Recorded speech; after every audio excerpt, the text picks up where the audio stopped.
Excellence. Bonjour. Pouvez-vous vous présenter? Souleymane Jules Diop, ambassadeur délégué permanent du Sénégal auprès de l'UNESCO, président du groupe des ambassadeurs africains ici à l'UNESCO. Nous sommes à la Semaine africaine pour cette édition 2022. Des journées épiques se sont passées entre le 23 et le 25. Quelles sont vos impressions? De la satisfaction et de la fierté. Avec le témoignage de tous nos pays amis du monde entier sur l'importance qu'ils accordent à la semaine africaine. L'ambassadeur d'Italie, mon ami Massimo, m'a dit ce matin, m'a parlé de Senghor et de la culture sénégalaise. L'ambassadeur du Qatar m'a dit que c'est le seul moment pendant l'année où il se rafraîchit, il vit quelque chose de différent, de très authentique. C'est une reconnaissance pour l'Afrique et c'est aussi une fierté en tant que président du groupe des ambassadeurs. C'était un grand défi d'organiser cette semaine. Nous l'avons organisée en un mois et demi. Et ce n'était pas donné. De la gratitude à l'endroit du président Alassane Ouattara, qui a accepté quand je lui ai adressé un message pour lui proposer d'être le parrain de cette semaine. Il a accepté immédiatement. Il ne pouvait pas être là. Il a demandé à son premier ministre de le représenter ici, avec 3 ministres.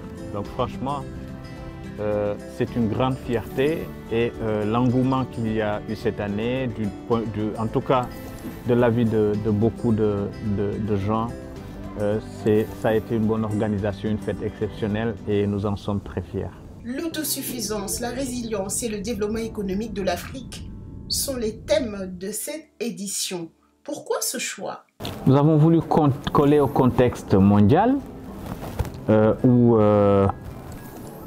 justement une guerre qui se déroule à des milliers de kilomètres de nos frontières menace l'Afrique de famine. Donc la question était de savoir pourquoi le continent africain, qui regorge la plus grande quantité d'eau douce au monde, la plus grande surface de terres arables cultivables, pourquoi cette Afrique ne peut pas nourrir ses enfants? Pourquoi à chaque fois qu'un port est bloqué dans le monde, nous sommes menacés de famine? Il fallait répondre à cette question pour coller à la réalité qui nous guette, qui nous menace là dans quelques mois.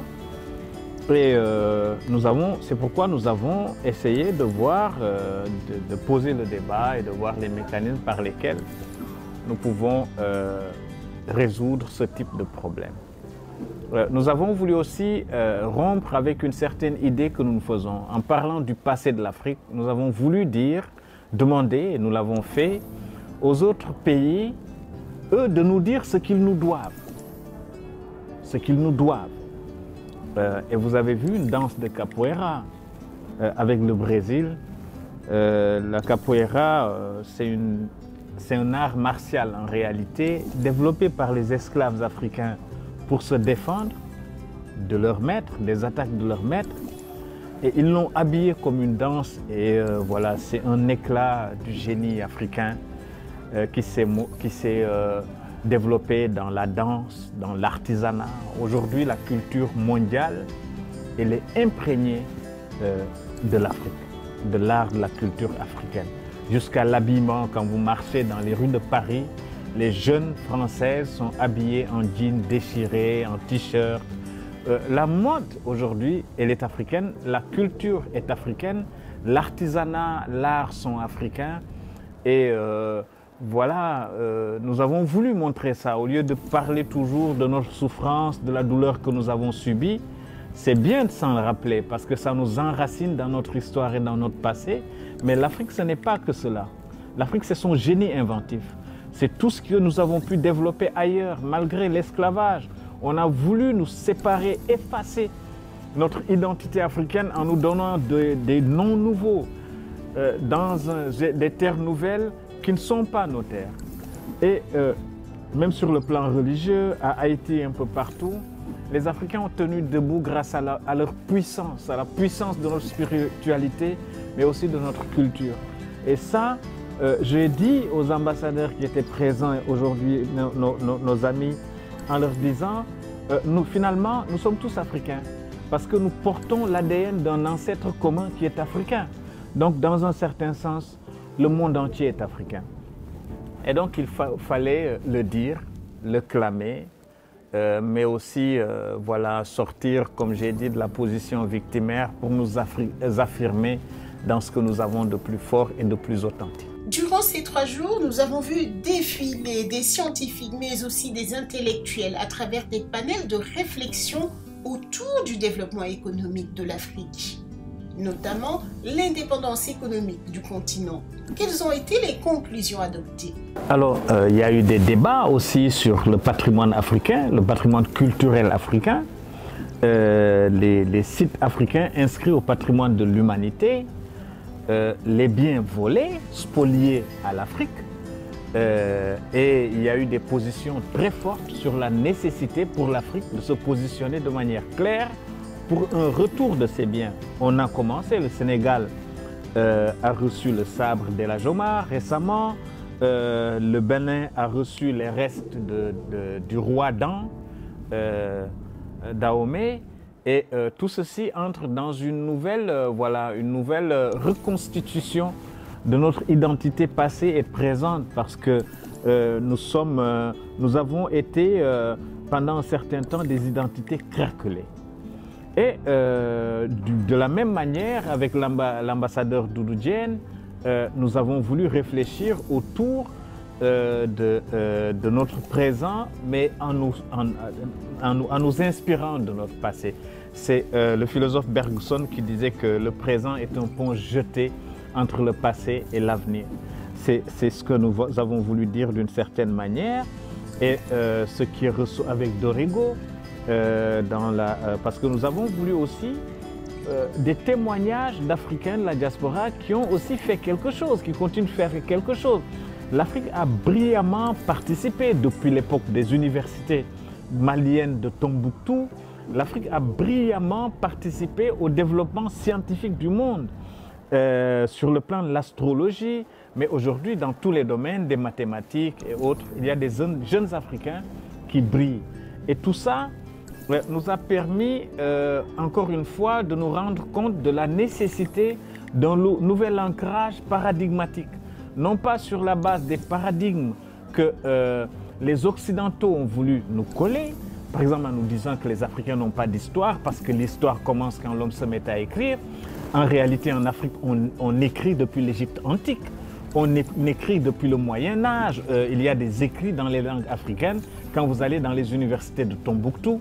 Donc il y a un travail de réarchivage, de reconstitution de notre identité africaine. Et donc sur tout ceci, nous allons évidemment tirer des conclusions qui vont renforcer ce que nous avons fait depuis 3 ans lors de la 211e session du Conseil exécutif de l'UNESCO en présentant un document qui a été adopté à l'UNESCO autour de la priorité Afrique. Et tout ça donc va nourrir la réflexion sur nos priorités en termes de culture, en termes de patrimoine, en termes de civilisation, mais aussi pour avoir un regard plus éclairé sur l'avenir du continent. Avez-vous un message global à passer? D'abord, montrer aux autres que l'Afrique, contrairement à une certaine conception, n'est pas un continent statique. C'est un continent dynamique qui avance à son rythme, mais qui avance quand même. Et puisque nous avons parlé d'autosuffisance et de résilience, nous avons voulu montrer que à l'initiative des Africains, surtout des femmes africaines, il y a un effort de transformation parce que depuis plusieurs décennies déjà, qu'est-ce qui se passe? L'Afrique a les matières premières, les Occidentaux transforment et ils viennent nous vendre nos propres produits. Vous avez vu que le chocolat, il est maintenant fabriqué en Côte d'Ivoire. Avec les fèves de cacao, on fait d'autres produits, on fait de la bière, on fait de la crème pour le corps et tout ça. Et nous avons voulu montrer aussi que, parce que tant qu'il n'y a pas de transformation, il n'y a pas de valeur ajoutée. Et tant qu'il n'y a pas de transformation, en réalité, ce que le président Houphouët-Boigny appelait la détérioration des termes de l'échange. Nous sommes obligés de vendre dehors, mais au prix imposé par les autres. Le jour où chez nous nous transformons, nous changeons un peu les données du problème. Nous apportons plus de ressources d'argent chez nous et nous exportons moins, nous transformons plus chez nous et ça règle en partie la question du chômage en réalité. Parce que la raison pour laquelle l'industrie n'est pas développée chez nous, les manufactures ne sont pas développées et donc il y a du chômage, c'est que nous ne transformons pas. Le Sénégal produit des phosphates, mais ça sort du Sénégal, ça va en Inde pour revenir en engrais que nous achetons très cher. Le Mali produit du coton, mais ça sort, ça va en Chine, ça va en Turquie pour être transformé en tissu, en coton, pour revenir chez nous et être vendu. Nous avons dit qu'il faut changer les données du problème. Et c'est ce que nous avons voulu montrer, qu'il y a un début timide, mais au moins il y a une prise de conscience. Et ce que nous avons vu faire ici est extraordinaire. Nous avons vu par exemple que voilà, une femme gabonaise faire du vin. Nous avons vu des Ivoiriennes faire de la bière avec les fèves de cacao. Nous avons vu faire du chocolat et du bon chocolat. Et tout ça fabriqué par des Africains. Et nous avons vu de beaux tissus, des étoffes, tout ça conditionné et transformé, manufacturé par des Africains. C'est de la valeur qui reste en Afrique. Voilà, mais j'aurais pu en citer encore et encore. Mais nous avons fait quelque chose de très important aussi. Le partage de l'art culinaire africain. Parce que les ambassadeurs qui sont ici, ils rendent compte à leur pays. Ils disent à leur pays ce qu'ils ont vécu, ce qu'ils ont goûté, ce qu'ils ont senti et ce qu'ils ont vu.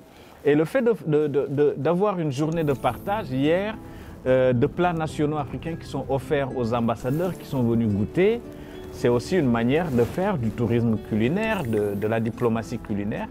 Et tout ça est très, très important. Enfin, Son Excellence, quel regard portez-vous sur le continent? Que l'Afrique doit être fière d'elle-même, doit s'enraciner dans ses propres valeurs. Tous les pays qui se sont développés, c'est ce qu'ils ont fait. C'est ce que le Japon a fait, c'est ce que la Chine a fait. Pendant longtemps, on a dit aux Coréens que leur religion n'était pas adaptée au développement et qu'ils ne se développeraient jamais. C'est ce qu'on a dit aux Indiens autour de leur religion hindouiste, bouddhiste et quelque part même musulmane, puisqu'il y a 200 millions de musulmans en Inde. Aujourd'hui, tous ces préjugés sont cassés.